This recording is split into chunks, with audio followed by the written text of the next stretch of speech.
Welcome back, everybody. It is time for another episode of HiFi Mafia Live. Coming at you live again on this Sunday afternoon. And joining us today, we've got three of the mafiosos. Not all four, but we got three of the mafiosos. There's myself, Howard, and Ray. Howard and Ray, how are you guys doing? Excellent. Doing fantastic. Awesome. That is awesome to hear. We're alive, so another day, man. Yeah, another day. Upright. Can't complain about that at all. Absolutely. Well, we have a plenty of stuff to talk about, both from the show trail as well as our own personal projects and things that are coming up. So I think we can jump into those conversations. For folks that are out there, as you join the audience, please remember, if you have questions about anything related to hi-fi or AV or any of those things, we are here to answer your questions. If you have a question about speakers, if you have questions about a hi-fi show, if you have questions about whatever it might be, get those out there and we will get the answer to you that you need. But, first off, Howard, you were telling me a story about the delivery that you got for your powered transformer. I think that can we talk a little bit about that? Because I thought that was pretty cool. Sure. My isolation transformer. Let me back up a second. Yeah. So I'm building this room that's supposed to be like state of the art. It was designed by Malakpur Design Partners, who did Snoop Dogg's room and Bad Bunny and Michael Jackson and a whole bunch of people. Some crazy stories I might or might not be able to relay about that. But the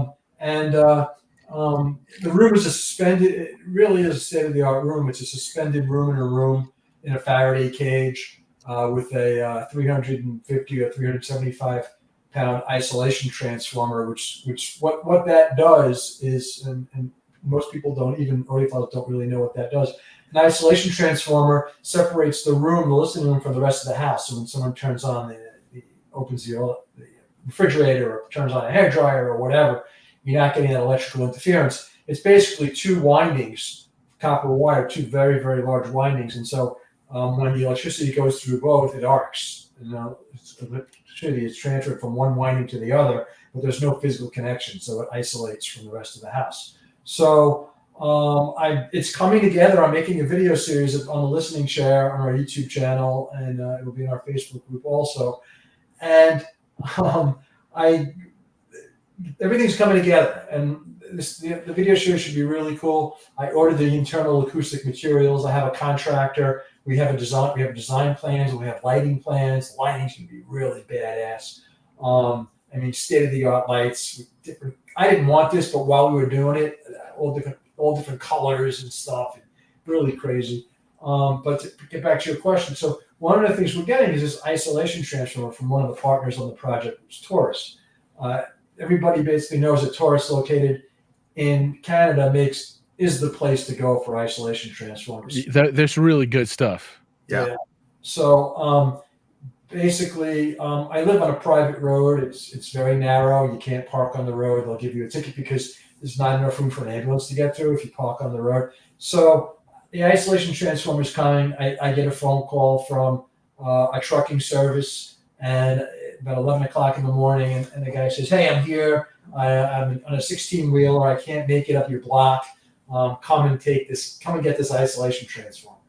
So I'm like, "Oh, great." So I get my SUV and I drive to the end of the block, and sure enough, this guy's waiting there. And he's pretty smart. He's done this before. He just basically, I back into him. Now I'm facing the wrong way in traffic, and I think a cop's going to come down. I'm going to get a ticket. But he basically raises and lowers his lift gate until it's exactly even with the back of my SUV, and he then pushes it very easily into my car, and then says goodbye. And I said, how do I get this into my house? And it's like, I have no idea, man. So he takes off, and so I'm driving up. My house is on a hill, and I'm driving up, and my rear hatch couldn't close because this big. And let me see if I can get you a picture here. Let me see. You said this is Taurus Power, right? This is Taurus. No, this is Taurus Power delivering. Yeah. So I hit present, right, and then I hit slides or video. What do I hit, Josh? Share screen. Just present. You can share a screen or share a window. Okay. Yeah, and so for folks that are joining us while while Howard's pulling this up, feel free to drop questions or comments in, and welcome to Siphonics, who's here with us, and he says that he knows as few people have done the isolation power in Japan, that kind of thing. And see, for me, I would love to do that in my home theater, because I think I have some of the nastiest, dirtiest power in the world here in Colorado. I mean, it is just full of noise. And I've discovered that some gear is way more sensitive to it than others. So that's outstanding. I assume those are not super cheap though, considering they are just like huge, 200 pounds, 300 pounds of copper, right?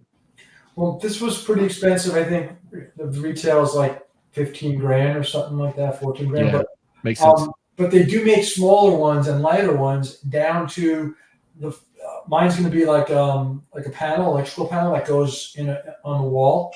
But they do make ones that are like component size that go in your rack. So they get quite I don't say inexpensive, but quite reasonable, really. Yeah, Taurus does have like a power conditioner that you can buy just for your audio equipment rack, and it's the same deal. Like, it's all audio transformers, AVR regulated, real nice stuff. Yeah, so I'm driving up with the hatchback up my hill, my block, and I'm like, I know this thing's gonna fall out, man. I just know it's gonna, because I'm on such a steep hill. But somehow I made it up, and I'm in my driveway, and I look around, and every house that in my neighborhood, I know the people. And I'm like, no, there's not going to be a strong male, no offense, nothing sexist here, to help me get this out. And I really didn't want to leave my hatch open and rain, whatever. So, 350 pounds? That's like 4 strong males to get that thing out. Yeah. So, but there was one pretty solid dude, both, in attitude and physical description, who helped me. And we kind of wedged it out of my car, and I put like a towel under it. We got a towel under it so it wouldn't scratch anything. And we just kind of lifted it. We catty-cornered it down to the ground. It was 2 feet in front of my garage. And then we catty-cornered it into the garage. And it was fine. And here's the final result. Everybody can see that? Hey, let me pull it up. I got to add it in. There we go. Bam. Okay, got it. Can you see that? Yeah, you're live on the screen. Yep. Yeah. So anyway, that's what it looked like. It's sitting there. That's the room where it's going to go. And it's gonna be pretty cool. I've ordered the acoustical panels. They're coming from Brazil. They're going to take 60 days to come in. I have a construction. I think I have a contractor. I think I have an electrician. I think I have an HVAC guy, and it's going to be pretty damn cool. Nice. And we're going to put a pretty damn cool listening chair in there. So for sure. I think John here was in awe. All he could muster was the letter C. He's all like, C. That's good. I've been going through some gyrations in my theater, right? So, for folks that follow, my vision of the future for home theater, I'm a big predictor of direct view displays really displacing projection in all but the largest of home cinemas. I think you're going to have to be at the 200-inch screen size or bigger to really move that way down the line, because home theater has always been dictated. The design has been dictated by technology, and in the past, the only technology that you could use to get big enough screens was projection. And then that creates all these limitations on the room. It has to be dark and all this kind of crap, right? Well. Uh-oh. Yeah. Well. It's I think we lost Giles there. Yeah. That's a good clip. We should use that clip as a picture of Giles. Yeah, that is a good clip of him for sure. But so while we wait for Giles, the room is in progress here, and it's pretty cool. And I'd love to see. Oh, Giles, you back with us? Maybe, I don't know. Yeah, I see ya. I got the low network notification that just came definitely a little grainy. Yeah, you save a few bucks every month. No big deal, man. No, so. This is the best that Comcast can offer. This is all I got. I just upgraded to fiber 2 gigs up and down, and I'm not happy with it. Really? I'm surprised.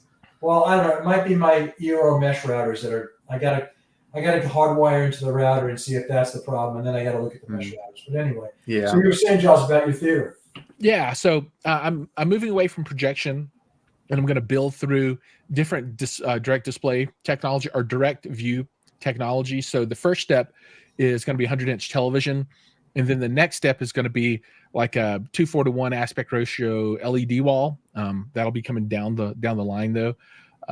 So so I don't know if you can see right here. There's like the frame sticking out for my old screen that I had, or the corner of it anyway. So I can empathize a bit with the room bill stuff, and I pulled my center channel out, and I had to learn how to fix a humongous drywall hole. So for folks that follow my Instagram, they've been able to kind of see me being a handyman construction guy with all this home theater improvement stuff. But it's kind of fun. I'm really looking forward to mounting that TV. I think I might do that vertical slat wall stuff.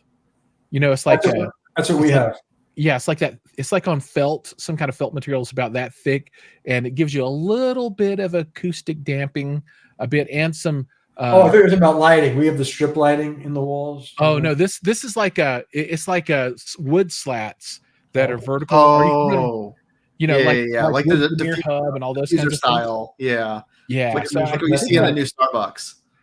Yeah, I think I'm going to do the whole wall in that, right? And that'll give you a little diffusion, a little absorption. Nothing that'll help on the low end, but maybe it'll help a little bit on the high end. But I think it'll just look good. Right? Yeah. Oh yeah, it'll look good. So that is a plan as well, and I got to come up with a mount and that kind of stuff. But yeah, I've been doing my room thing as well, and I'm really excited for that. What about you, Ray? What construction jobs do you have going on? I don't have any construction jobs at home, but there's a lot of moving and shaking going on. I just got so much stuff in for review, stuff that I'm behind on. So there's a lot coming soon, and can you give us a sneak peek of some of the things that's going to be happening?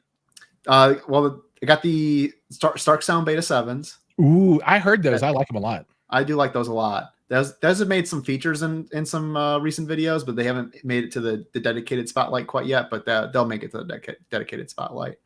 And then I got the Fosse Audio MC351, I believe it is, or M351. But that's a pretty cool piece. And I've also got a couple headphone things going on, and and the Aperion Audio E2 power amplifier. Oh, is that their AB version or? Yeah, it's a AB amplifier. That's a big boy, right? It is big, yeah. But the thing about it is it's big because they use the same chassis throughout their entire line of the E series. So the E series can be just 2-channel, or it could be up to, I believe, 8 channels. So they use the same chassis. So basically, it's a slot type amplifier unit in the chassis. So in the one that I have, the chassis is mostly air because it's only two of those slots are filled. Gotcha. But if all slots are filled, then it becomes quite a big deal. But it's a big case because of that. Right on. Well, let's take a couple of comments here and some questions. One second, Joe. I just want to say, not to overtake my time here, but that's what the room's going to look like. Yeah, it's going to look awesome. It is going to look awesome. That's from the construction plans. So, so it's going to be cool. That's beautiful. I can't, dude. When it's done, road trip. I'm going to come. Well, plane trip. Listen, man. When it's done, everybody's coming in. Manufacturers are coming in from around the world. I already got commitments. YG's bringing in their flagship speaker, or their semi-flagship, not the $750,000, not the one with all the big bass, but right below that, the Sonya line. And Esoteric's going to be the electronics, manufacturer of choice there. They're our partner, and it's going to be real badass. So everyone's going to come down. Everyone's going to shoot pool outside by the water and go. We got 4-wheel driving on the beach here, on my beach, and great restaurants and vineyards and stuff. And then we go fishing in the backyard. It's going to be real cool. Tell YG that if they don't send over that double 21 subwoofer, you're just not down with them. I don't know. The one is like a unit here. The Invincible, yeah. That may be too much subwoofer for me. You know what I mean? I mean, that thing, if you're not careful, that could take down your house. You just have to use the power wisely. Yes. right? Just turn. You don't have to do this. That subwoofer and the Magico subwoofer. I remember one time I was sitting in Magico's factory with Alon Wolf, the owner and the designer, and he had invited me over in California to check out his new speaker. No one had really heard it yet. I was the only person outside of the factory who would hear it. And I'm listening. He says, how does the bass sound to you? And I said, oh, it sounds pretty good. And he looked at me and he's quite a character. And he said, oh, wait, you listen at home with subwoofers, don't you? And I said, yes. He picks up the phone and he calls and he's like, bring the sub in.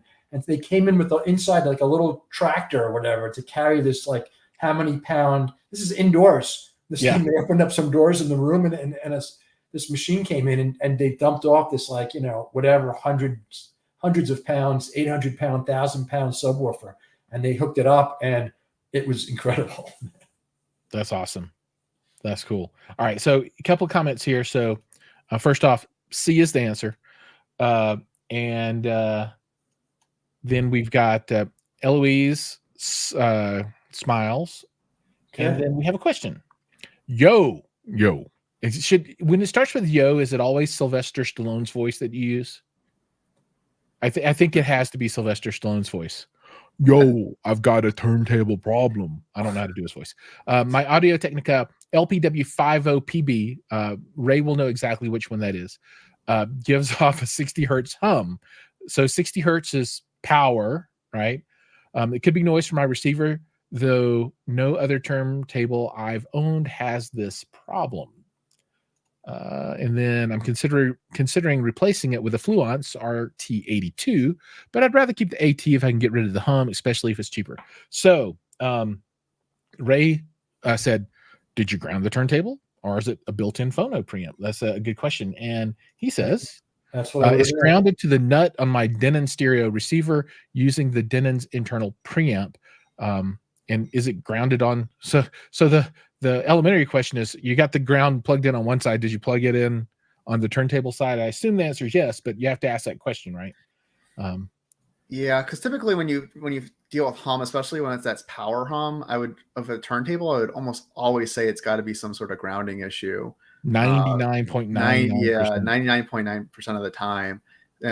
If you're not getting it with any other turntable, I think that's probably really indicative. Or if you just switch to on your receiver, going off of a digital source or something like that, then it's got to be at the turntable end. So it could be that the grounding cable, there's something wrong with the grounding cable. It could be something wrong with the grounding nut on the turntable side, because certainly there has to be a connection there. It could be on the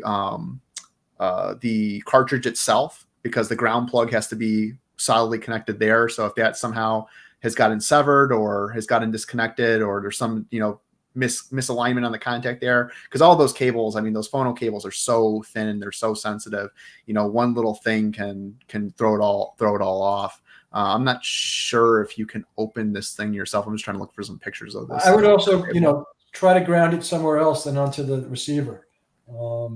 Yeah, because it doesn't have to be an absolute ground. It's just a relative ground. So you could ground it to almost any piece of metal. Yep, absolutely. Yeah, and if you can take that turntable, unplug it with the cabling, leave the cabling, take another turntable, plug it in, use the same cabling, and the ground hum goes away, then for sure it's something with that turntable. And like Ray said, maybe it's up at the cartridge level. But if you can, without changing the cabling, put a different unit in and it's perfect, then it's something with that unit. Yeah, that's the key for 60 hertz hums is isolation and just rule out what it is, one step at a time. There's no easy way to do it. Yeah, both ends are grounded. That's good. Might be the cartridge. Doesn't want to buy another one if you don't have to. I agree. I wouldn't want to either. Yeah. Well, I wouldn't think. I would just check the cartridge cables. I don't think it's the cartridge itself, but I would just make sure that the grounding cable, which should be the green one, is just connected well, and there's no issue with that's visible from the tone arm. Yeah, and you could also, I don't know if this would make much of a difference, but you could get like a cheater plug and use that for the power for the turntable, and see if that makes a difference. I I don't know, maybe. That actually might improve your sound, believe it or not. Yeah. Well, yes, it's yeah. Because I like in my theater room, the power in there is just so horrible. I bought a couple of the dehummers. I don't know. They're the little box and you plug in, it's got a port on the back and whatever they do on the inside, the ones that blink. I think some of them blink. The ones I have don't blink, but it's just they're like called the dehummer or something like that, the dehummer Pro. And I was very reluctant to use them because I didn't know if they it was legit or not. But Amazon, I can return it if it doesn't work, and sure enough, plug that joker in, and maybe it's just a expensive cheater plug. I don't know. There might not be anything inside of it except they just don't hook up the ground. But I use it, and then I had some hum issues, and they all went away. And the noisy power seems to be much better too, because I have one amplifier that's super sensitive to noise, and you could plug it in, and everything else is fine in the room, but that one, just you can hear it coming, and when plugged into this thing, it's gone. So whatever magic it does, and it's audible. It's not like a nuanced thing. It's just hum was there and then hum is gone. So that might be something to do as well.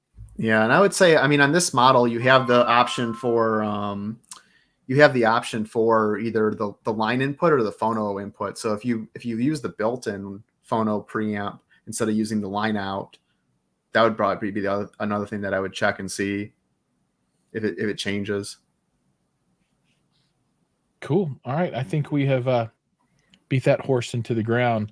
Folks, if you have more questions, feel free to drop them in. They're anywhere between 20 and 50 of you guys out there watching at one time. I'm sure someone has some questions. See if you can stump us. We love to be stumped.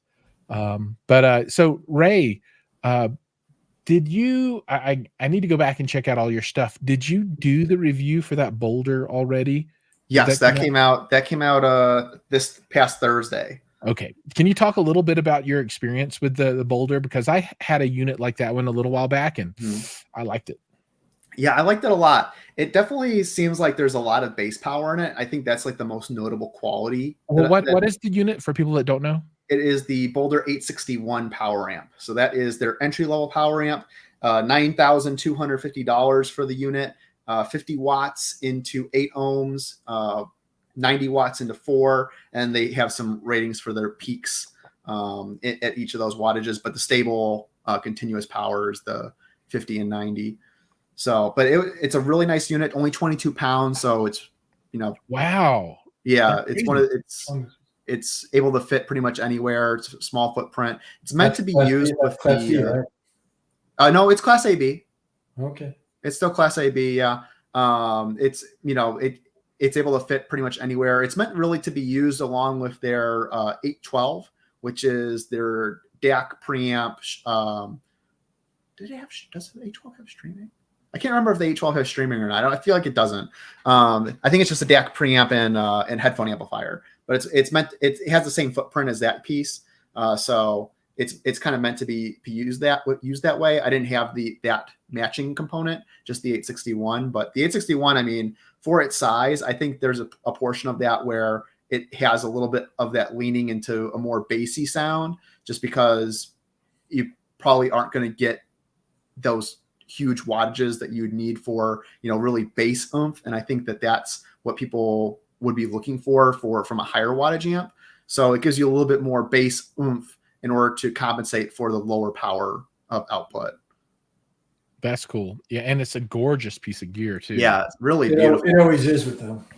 That's one of the things I said in the review is like, almost no matter what company you go with, there's going to be a level of like the vinyl lettering, some kind of more cheapy looking things on the amplifier, but the Boulder, everything's CNC'd into the chassis. So there's nothing that is vinyl or a sticker or anything. It's all CNC'd right into that chassis. If it's not CNC'd, it's not there. And it's like from the littlest detail to the biggest detail. And I really like too that the 6mm binding posts in the back that are spade only, they line up. So when you twist them all the way down, they line up diagonally like that. So Really? yeah, so it lines up perfectly, which That's a nice touch. is a real feat. And also that spade connector is really nice, like versus any other amplifier I've ever tried. I gotta say that spade connector is the best I've ever seen. But I was like, yeah, it's like the lining up of the bolts on like an Audemars Piguet. You know, it's like they care about it so much that they made sure it lined up. And in some respects, like versus like an Audemars, it's even better because Audemars kind of cheats at that. Like they put screws in the bottom and it's bolts on top where you see the watch. Where with Boulder, it's actually the screws down are so precise that it matches perfectly. Yeah, I mean they're nothing but meticulous.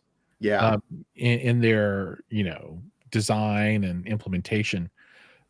So here's if I could, Josh, so we had them on the HiFi Mafia, and I Mhm. think it was our last stream, was it? And so anybody who wants to find that can go onto the YouTube channel or go into the live section, and you'll see it on there.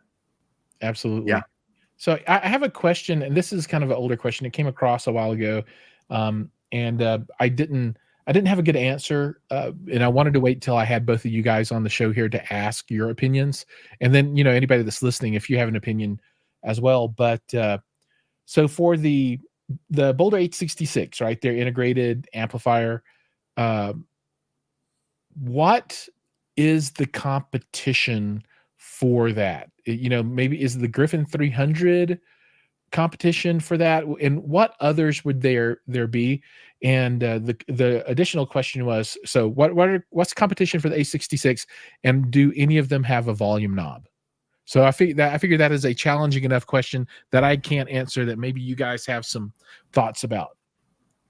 Well, I mean, there's a lot of companies that the competition. I mean, it all depends. Boulder is an American company, so if you want to stick with an American company right off the bat, I'm thinking Macintosh, right? That's another company that's American. But I mean, there's just so many. Volume knob. That's really the tricky part of that question. Mm-hmm. But I mean, there's just so many different. I think Audio Group Denmark with the Forte line. I mean, that's Mm-hmm. going to be a competitor right there, a strong competitor. And like you said, the Griffin has some great units. So I know I'd have to think about that though, to think which one has a volume control. Yeah, the only when I think of volume control and around that price point, I would think of the new Sim Audio North. I believe it's the 681, might be the 681 or 691. I forget which middle digit is there, but that's probably right. I think that's right around the price point. Definitely has that volume knob. That's a really smooth volume knob too. It's not U.S. made, but still North America. I would really look at Audio Group Denmark. Their stuff is for the money. Tough to beat. Yeah, the Forte 3 really is like them too. 11,000. Yeah. What's that? What'd you say, Giles? I said I was just agreeing that the Audio Group Denmark stuff is always great. I love it. Now, I just did a Google shopping question, and I said, give me a list of $10,000 USD integrated amplifiers. And here's what the Google brain spit out. So and obviously these aren't all the same kind of thing, because I didn't tell what to compare against, I guess. But Balanced Audio Technology has a tube integrated for 10 grand. Mark Levinson number 5805 integrated is 10,500, and it's got two knobs on it. Yamaha has an integrated amplifier for 6 grand. I don't know if I would consider that a competitor or not. Bryston BI 200 for 8,500. There's another Balanced Audio Technology non-tube for 8 grand for sale at the music room that they're closing out the model. Cambridge Audio has a $6,000 integrated. So they're like you said, just billions of options of gear. Luxman, you can get a pre-owned, pre-loved Luxman L509X for 7 grand. That would be awesome. That stuff always makes it strong. Their recent stuff always makes a strong showing. Yeah, there's the name Unity Nova PE as well. That's a new piece. Ooh, yeah. That's a really nice knob. This is a side note, and maybe for a different day. But did you know, I wrote an article on this? Luxman was started in the 1920s. It's one of the oldest audio companies, and it was started in a hat store. And the guys when the radios first came out, the guys put one or two radios on the floor, and people were so taken aback by them that eventually they got rid of the hats and they moved into the audio. But that's a whole story for a different day. It's pretty interesting, actually. So here's one that I would love to play with myself, because this really speaks to me. And you guys out there should Google this one and take a look at it. I think this thing is amazing. The Lingdorf TDAI-3400 integrated with room correction technology at $8,000. Dude, that thing I love. Yeah, that. Daniel has that piece. Yeah. It's super cool. Yeah, he loves it. Yeah. I'd like to see how it performs. Let's put it that way. Me too. Yeah. I like the way it looks, though. I do like it. And you can have a little tiny CD player that matches. Oh, it's so cool. It's like the old stacks from like the 80s or whatever that you'd buy with the glass door that opens up the components. But better in every way. I'm on their webpage looking through the stack of it, and it's super cool. So I got a really cool story. If you want open to another story, hey Scotty. Hey Scotty, you guys up for it? So yeah, man, shoot, do it. My wife was going into the main town around here, and then my wife says, "Oh, can you just stop off at Compost and you can drop off?" And at this point, I'm not even going to tell anybody where it is and can you drop off Compost? And so I love going there because there's an electronics dump there where people just bring their stuff, and it's the coolest stuff in the world. I mean, mostly worthless, but like if you're into like old school 80s VCRs that look cool and old kind of CD players, and there's a lot of I love that stuff. Yeah, I mean it's just so cool looking. I have, as an aside while you're talking, I have to get a VCR. So anybody out there that has the extra one, that's awesome. There's plenty of them in there.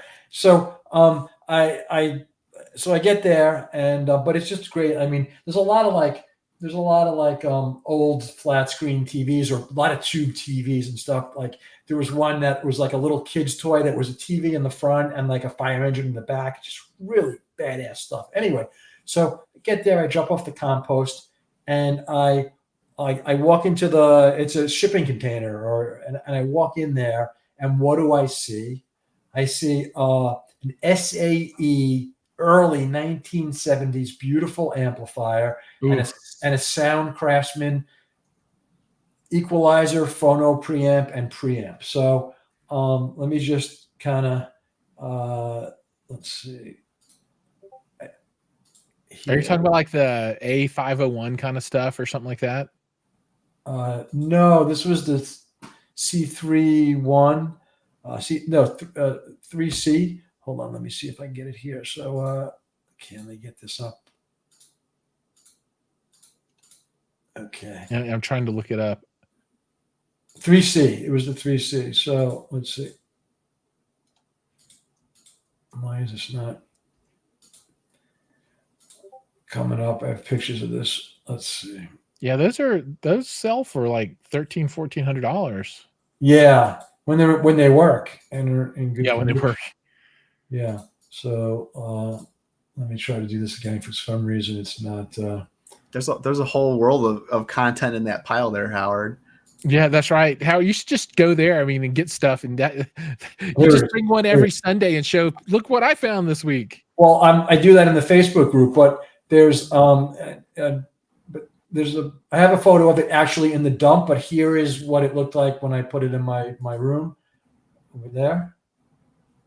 Oh, look at that. That is so cool, wow. Man. That is awesome. That looks awesome. Yeah. That is really, really, really, dude, I love that equalizer. Yeah. So, and a phono preamp. So I actually left and right channel dedicated. That's super cool.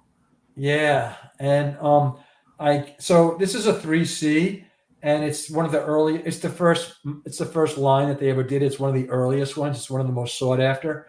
I plugged in the Sound Craftsman, and it lights up, and everything looks, I don't know. We'll see. We'll hope for the best. SAE does not light up. I made a few phone calls to people like Steve Rowell at Audio Classics, and he gave me some advice. They're so busy now with their repair line that they're just only really doing Macintosh stuff now.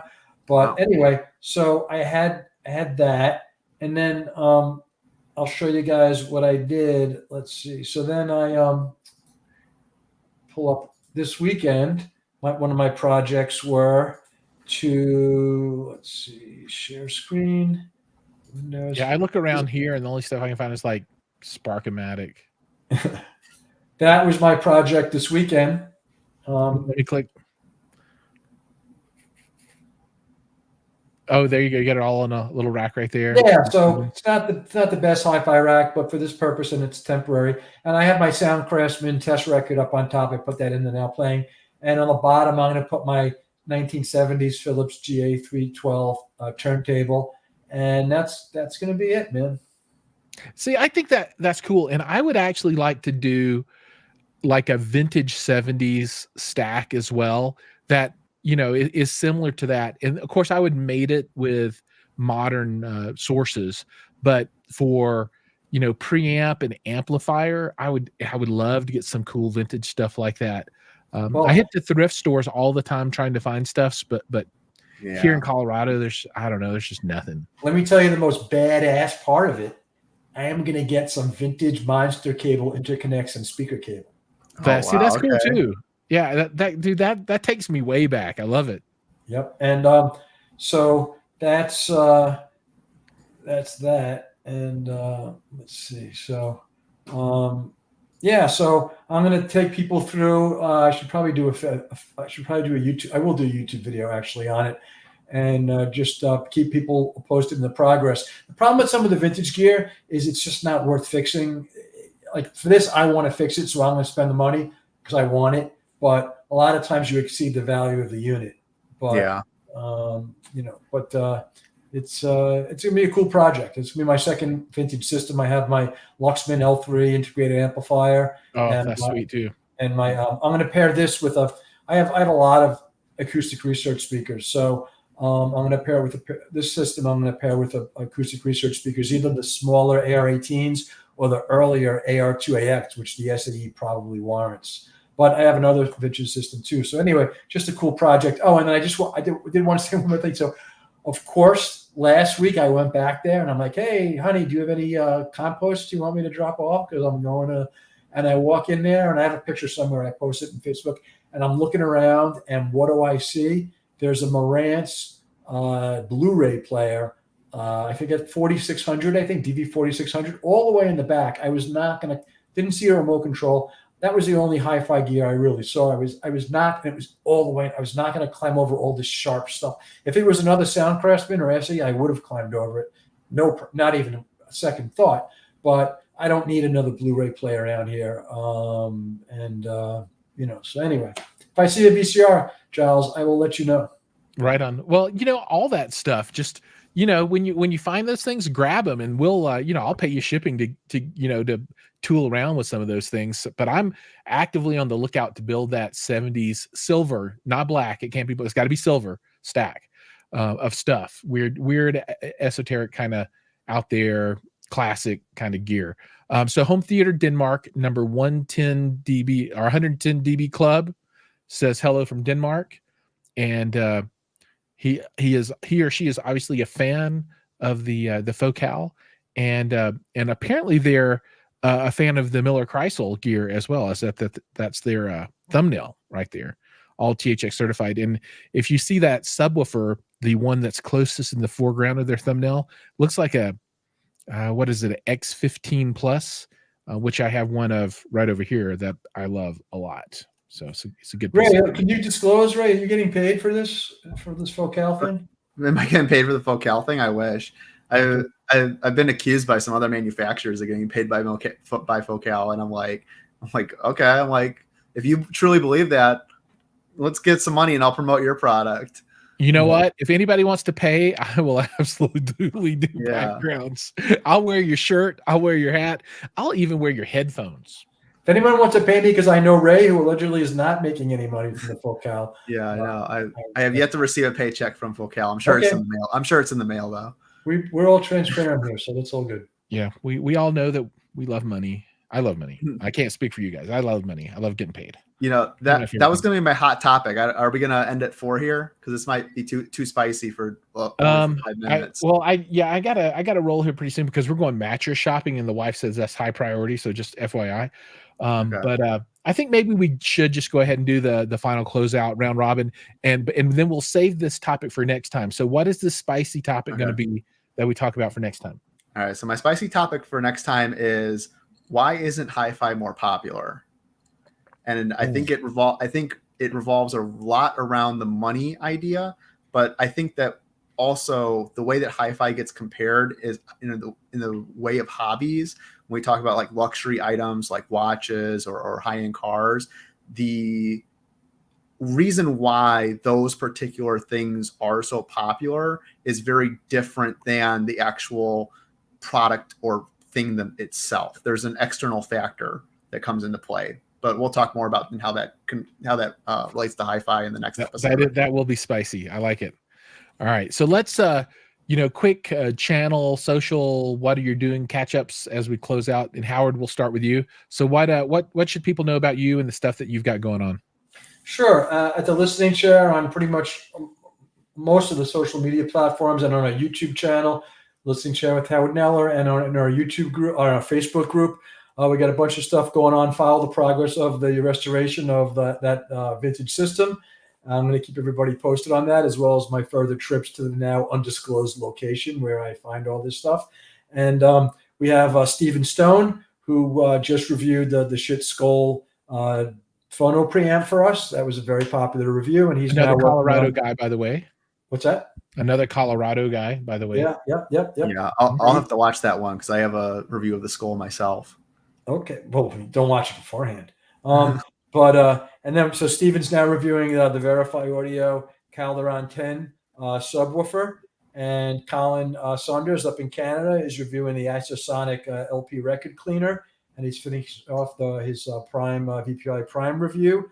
I have from Verify, I have the Snubway, so one of those little noise reduction devices. It's not a hum device, but it's and also we're going to be focused on making the videos for my listening room on how that progress is coming. We're going to be interviewing all the vendors and showing. I just bought a camera. I was talking to you guys about. I just bought a GoPro. We're going to do time lapse photography on making the room, and we have a million other things. So find us in the Facebook group. Find us on YouTube. We're out there and we're busy. Cool. All right, Ray. What about you? What's going on in your life? Everything and more. So, definitely follow, subscribe at HiFi Turtle on all the platforms. The #1 reptile adjacent HiFi page on the internet. Lots of good stuff, lots of interesting stuff, more content. I'm going to try to do some more kind of non-HiFi, or maybe not non-HiFi, but more like non-review content in the near future. So be on the lookout for that. That's cool. I like it. And then for me, Cedia is this week, so I'll be there doing a bunch of paid content. So you guys will see all that stuff come across my channel. So I'm excited for that because I like to create content and I like to get paid. So two of my favorite things. I've been building a new rig for my iPhone shooter. This is a cage that allows me to mount all my stuff so that I can record in ProRes 442. You got the new Samsung T9 SSD that mounts here on the top. This is a USB hub so that I can have external recording for the ProRes video footage with the audio. Then I can also have my USB microphone attached. Then over here, I'm going to have a 10,000 milliamp hour Anchor, much better than the, what is it? NIU? The NIU. NUE, as Daniel calls it. Which burst into flames, at the slightest whim. That's why Dan is not here. His house burned down. Yeah, but this guy is very heavy, and it's proudly emblazoned with the Anchor logo, and he'll sit over here. Well, what does the whole thing weigh? I don't know, like 5 pounds or something, not even. So you get the battery here, and that powers everything. Then you've got your SSD, and this is a monster. This is the new Samsung T9. You have to check it out. This is only the 2 terabyte. They have a 4 terabyte version, but it's like $500 or something. Yeah. Then super fast USB-C hub, which then, the camera is the sensor, and then I'll have lenses that mount on the front as well. So, Wait, I'd love to. what are you using for the camera? Using the phone? Yeah, That's absolutely. Yeah. Yep. And cool. I got to get one of those. What brand is it? it's a small rig cage. Yeah. And I've got my second. So the handle on this side has got the Bluetooth shutter release. Mm-hmm. So I'll be able to hold this and that, and then I'll have this shoe will mount here, and then I'll mount this on my tripod. And this is and then this is my walk around kind of frame, right? So it allows you to really get high quality content out of the Apple, right? So the cameras in these are really, really good. The only thing that you don't get is zoom, right? You don't get a real glass, and you don't get real bokeh.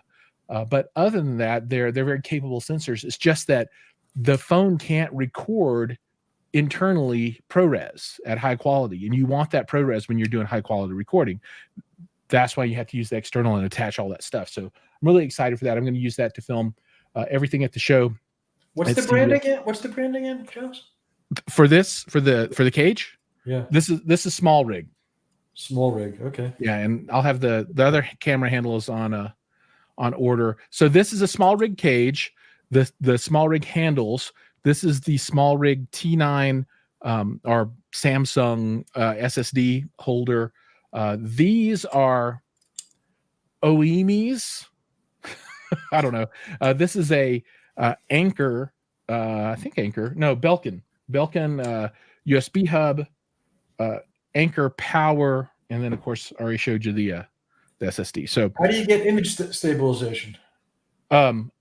It's built into the phone. Just built in the phone, yeah. Yeah, but I am primarily going to use this as a tripod mounted rig, and I'll do a little bit of walk around with it this way, right. But mostly this is for tripod mount. Okay. And I'm using a Ray's camera for most of my high motion shots. The Pocket 3, yeah. Yeah, the Pocket 3. That thing is so cool. And it's on a full gimbal already. And yeah. for walking around, that thing is amazing. Yeah, it's hard to beat. Yeah. All right. Well, excuse us for talking shop here, but any creators out there were probably interested. So yeah, it's good stuff. And you guys know how I like to use kind of the alternative technology solutions for things, and this is kind of an alternative technology solution. Like if you look at the content Ray puts out with his, what is this, Sony, right? Yeah, my Sony. Yeah, it's gorgeous, right? It's beautiful. But you got to carry that glass around. Of course, with this huge rig, I might as well just get some glass and carry it around too. But it's just me being it's weird, right? Yeah. So that takes amazing photographs. But for me, it's all about the video, and I want to be able to record that ProRes out of an Apple. And then because I upgrade this every year, right? And I need a rig like this so that you just swap in and out the pieces as you need to. So I really like it. Anyway, so that'll be helping me out at Cedia, and then of course my big project is the room. But I have a litany of other projects I'm working on. I just installed some new Dayton Audio M6s, I think it is here, which are surprisingly good. They're only like $299 or $399, something like that. Really great price, and the sound stage is amazing for monitors. But yeah, that's what I got. Oh, and I just want to add one thing. Our listening share website is coming this week. So listeningshare.net. Nice. So we're going to make an announcement wide and far about that. So. Cool.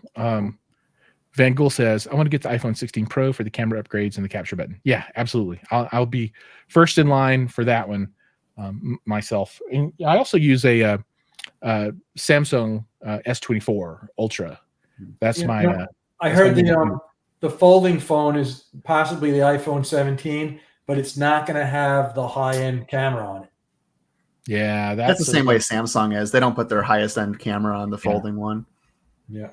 Yeah, for me, really, the primary use of my phone is as a camera, and the phone piece is secondary, honestly. All right. Okay, I think we're at a good point. Thank you, everybody out there, thank you so much for joining. And for the whole HiFi Mafia crew, thank you guys for jumping on today and chit-chatting a bit. It's always a wonderful time with you. And our plan is to be back again next Sunday, potentially with a guest. We'll see how that goes. And if anybody out there has votes for, the time that we air, let us know if you like the Sunday or if you think a different time frame would be good. We're trying to figure out what that looks like for the future.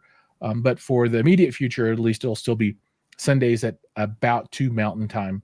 And with that, take care, everybody. See you. Awesome. See you, everyone. All right, guys. Thank you, everybody.